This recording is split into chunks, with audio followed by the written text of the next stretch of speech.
같이 말씀을 나누겠습니다. 이 땅을 살아가는 우리가 처음부터 온전하거나 무엇인가를 완전하게 잘하는 사람은 없는 것 같습니다. 여러분, 처음부터 완전한 사람은 없어요. 다만 어떤 사람은 같은 패러다임을 계속 반복해서 살아가는 사람이 있는가 하면, 어떤 지혜의 사람은 속히 그 패러다임에서 빠져나와서 자신을 바꾸는 사람이 있을 뿐입니다.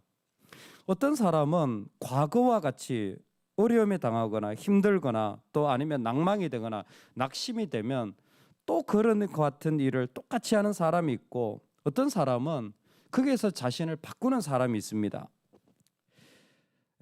어저께 기도회가 있었는데 사실 제가 갑자기 아침에 그 신종플루 예방 접종이 누가 안 왔다고 맞으러 오라 그래서, 제가 신종플루라 그랬나요?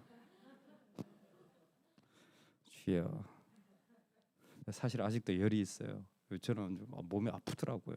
안 아픈 분도 있다는데 밤에 자는데 누가 몽둥이로 때리고 와가지고 등이 너무 아픈 거예요. 아마 아내가 때린 것 같아요.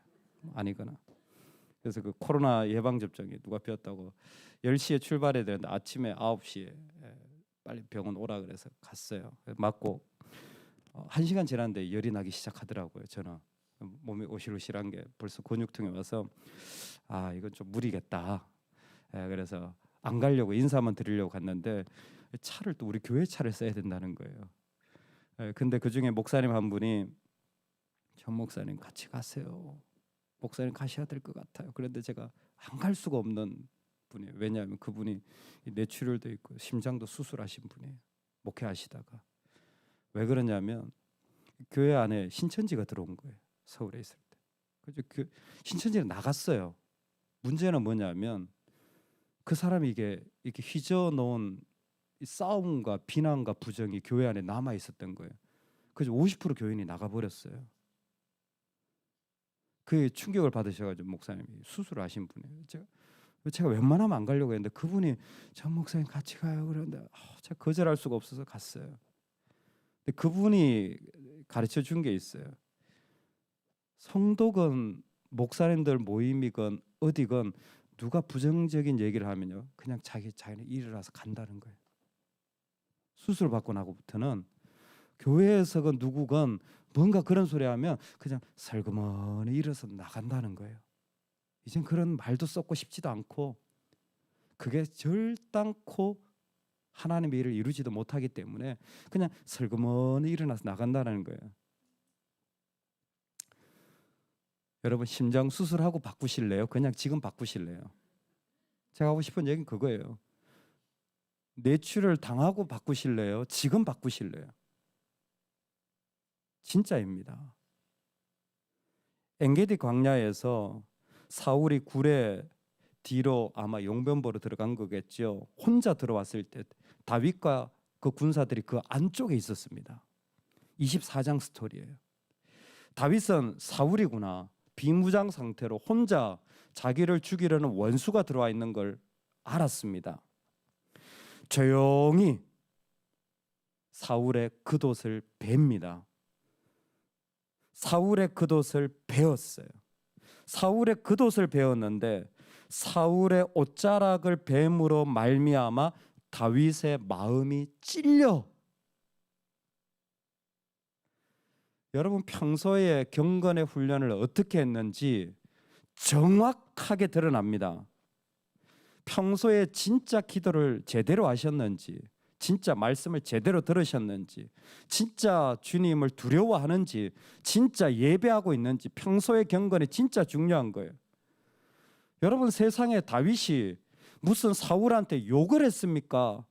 당신 나하고 한번 싸워봅시다 라고 대판 싸우기를 했습니까? 창을 던진 것도 아니잖아요. 옷자락을 살짝 베었을 뿐인데 마음이 찔린 거예요. 다윗의 클래스가 이 정도예요. 다윗의 영적 수준이 이 정도인 거예요. 그냥 못된 말, 아니면 당신이 어떻게 그럴 수 있냐, 충분히 따질 수 있잖아요. 안 그렇습니까? 창을 들고 있으면 던져도 몇 번을 던져도 됐잖아요. 근데 뭐예요? 겉옷을 베었는데 마음에 찔린 거예요. 왜? 어찌 되었든지 간에 하나님이 기뻐하시는 행위가 아니라는 거죠. 그게 다윗에게는 그 자리에서 그 즉각적으로 온 거예요. 여러분, 그런 데 있잖아요. 마음에 찔렸다라는 게 뭐냐면 그래도 뭔가 마음에 다윗도 힘들었던 거예요. 사울 때문에 마음이 힘들었던 거예요. 그래서 옷자락을 벤 거 아닙니까? 그 힘든 것이 그 마음에 있었던 거예요. 오늘 26장에 왔습니다. 26장에 와서는 엔게디가 아니라 10광야입니다. 다윗이 이 광야에 있다라는 걸 듣고 사울이 군사 3,000명을 데리고 와서 죽이려고 진치고 있는데 몰래 자고 있는 그 틈에 사울의 그 진영에 자기 수하 중에 아비새가 같이 간다 그래서 가가지고 가보니까 뭐 다 쿨쿨 자고 있는 거예요. 그래서 사울이 자고 있는 옆에 사울의 창하고 물병만 가지고 딱 나오는 장면입니다. 정말 죽여도 감쪽같이 죽일 수 있고 뭐 여기에서 끝내도 다 끝낼 수 있는 장면이지만 하나님 오늘 이 장면을 우리에게 말씀해 주시는 거예요. 아비새가 말합니다. 내가 창으로 찔러서 단번에 땅에 꽂게 하소서. 내가 그를 2번 찌를 것이 없으리이다. 아비새는 얼마나 사울이 악하게 했는지 너무 다 잘 알고 있었던 거예요. 그러니까 다윗을 위하여서 내가 한 번만 찔러도 이 사람 당장 죽일 수 2번 찌를 필요도 없습니다. 여러분, 이 8절을 다윗의 말을 보면서 여러분은 여러분 자신을 점검해 보시기 바랍니다. 이전 24장에 엔게디 공원에 다윗 수준만도 못한 영적 수준이 아비새예요. 열심은 있었습니다. 그런데 옷 베는 정도가 아니라 창을 정도 찔러야지 뭔가 속이 시원한 사람이 아비새예요. 아비새는 이전에 엔게디 광야의 다윗 수준도 되어지지 않는 그런 말인. 그런데 십광야의 다윗은 이렇게 말합니다. 꼭 들어보시기 바랍니다. 다윗이 아비새에게 이르되 죽이지 말라. 누구든지 손을 들어 여호와의 기름 부음 받은 자를 치면 죄가 없겠느냐고. 마음에 찔리는 것도 없어요. 그건 무슨 얘기입니까? 하나님 앞에 마음이 정결하다라는 거. 어떤 정결함이냐?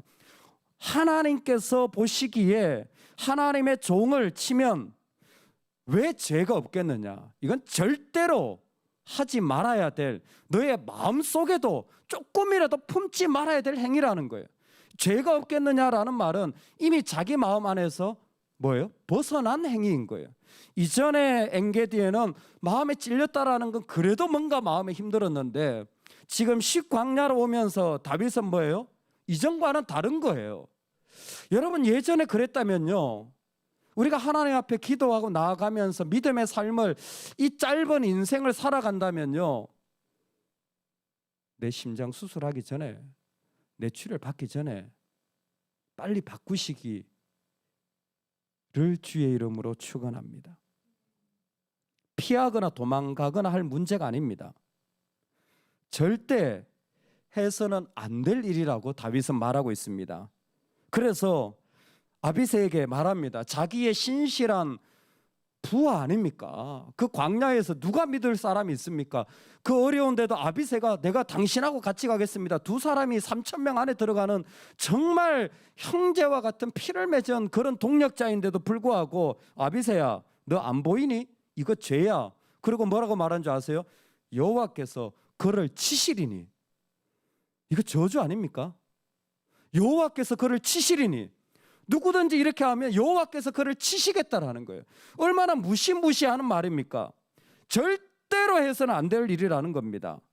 이것은 피하거나 도망가거나 무마시킬 문제가 아니라는 거예요. 완전히 패러다임을 바꿔야 될 문제라는 겁니다. 그리고는 그 자리를 그냥 그 창과 물병만 딱 가지고 나와서 다윗이 소리를 칩니다. 아브네라! 사울의 군대 장관이죠. 그 옆에 자고 있었던 아브네라. 왜 아브네를 부릅니까? 네가 용사가 아니냐? 왜 너의 주 왕을 보호하지 않느냐? 이에 대해서 자기 원수를 죽여도 시원찮은데 뭐예요? 네가 왜 하나님 앞에서 하나님이 너에게 주신 자리를 지금 제대로 지키고 있지 않느냐? 네가 하나님의 사람을 지켜야 될 사람이 아니냐? 네가 하나님의 사람을 보호해야 될 사람이 아니냐? 근데 네가 지금 잠자고 있다가 내가 창하고 그 물병 가져온 거 모르니? 너 망할지어다. 하나님 널 심판할지어다. 그래서 결국 아브넬은 진짜 그 말대로 망하게 됩니다. 죽임을 당하게 되죠. 여러분, 오늘 우리가 하나님 앞에 나아갈 때 정결한 마음이 되시기를 주의 이름으로 축원합니다. 도망갈 일이 아니에요. 내 안에 또 반복되어집니까? 그러면요, 그때는 이제 패러다임을 바꿔야 됩니다. 정결해져야 됩니다. 어떤 사람을 만날 때, 어떤 일들이 있을 때, 어떤 관계 속에서 이런 일들이 있잖아요. 믿음으로 저를 따라 해보겠습니다. 나는 끝까지 하나님만 지켜냅니다. 썩어버릴 여러분의 자존심이나 마음은 조금 더 지키지 마십시오.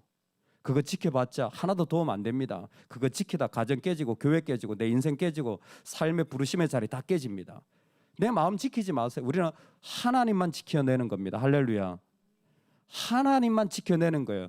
플러스 여러분의 지혜가 있다면 들으십시오. 하나님만 지켜낼 뿐만 아니라 하나님의 자리를 보호하는 것도 우리의 사명이에요. 아브넬을 왜 이렇게 명합니까? 네가 보호해야 될 사람 아니냐는 거예요. 그게 적군이고 누구든지 간에 하나님의 자리는 지켜지고 보호되어져야 된다는 거예요. 여러분, 사명이요, 어떤 사람은 정말 이 수준에 못 이르는 사람도 있어요. 십자가와 상관없이 그냥 자기 마음대로 살아가는 사람도 있습니다. 근데 십자가를 알면 내가 정말 하나님 앞에서 지켜내야 될 자리가 뭔지를 알아요. 내 믿음의 자리죠. 하나님 앞에서 하나님만큼은 내가 버릴 수가 없는 거예요. 그게 마음이 찔리고 아픈 거예요. 어떤 것보다 더 귀한 겁니다. 그런데 어느 시점이 되면요, 그것만이 아니라 내가 보호해야 될 것도 있구나, 내가 섬겨서 이루어내야 될 것도 있구나 라는 게 보여지는 거예요. 왜? 그렇게 해야 하나님의 나라와 하나님의 영광이 일어나기 때문에 또 다른 자리로 하나님 옮겨가시는 거예요. 다윗이 지금 그렇게 되어져 가고 있는 것 같습니다. 다윗의 마음에도 쉽지 않았던 것 같아요. 그런데 다윗의 고백을 보면 분명하게 드러납니다. 하나님이여, 내 속에 정한 마음을 창조하시고 내 안에 정직한 영을 새롭게 하소서. 하나님이 세상을 창조하셨을 때 사용되어졌던 바라라는 창조하다라는 단어를 지금 다윗은 자기의 심령 안에 그대로 고백하여서 하나님, 나는 내가 안 돼요. 그러니까 하나님이 나를 새롭게 창조해 주세요 라고 성령 하나님께 기도하는 내용 아닙니까? 에스겔이 똑같이 기도했습니다. 우리에게 새로운 마음, 새로운 영을 불어넣어 달라고 에스겔도 기도했어요. 심지어 예수님은 그 창조와 다윗과 에스겔의 언어를 다 합쳐서 정결한 자가 하나님을 볼 것이라 그랬습니다. 본다라는 게 뭡니까? 하나님을 알게 되고 하나님을 만나게 되고 그리고 그 하나님을 경험하는 인생이 되어질 거라는 것 아닙니까? 오늘 우리에게 이 복이 있기를 주의 이름으로 축원합니다. 엔게디의 다윗이 아니라 식광야의 다윗으로 우리의 삶이 옮겨져 가서 하나님이 주시는 그 정결함에 새롭게 된, 정말 완전히 하나님의 것으로 준 이 마음이 풍성한 은혜가 저와 여러분에게 있기를 주의 이름으로 축원합니다. 아멘. 우리 같이 한번 기도하겠습니다.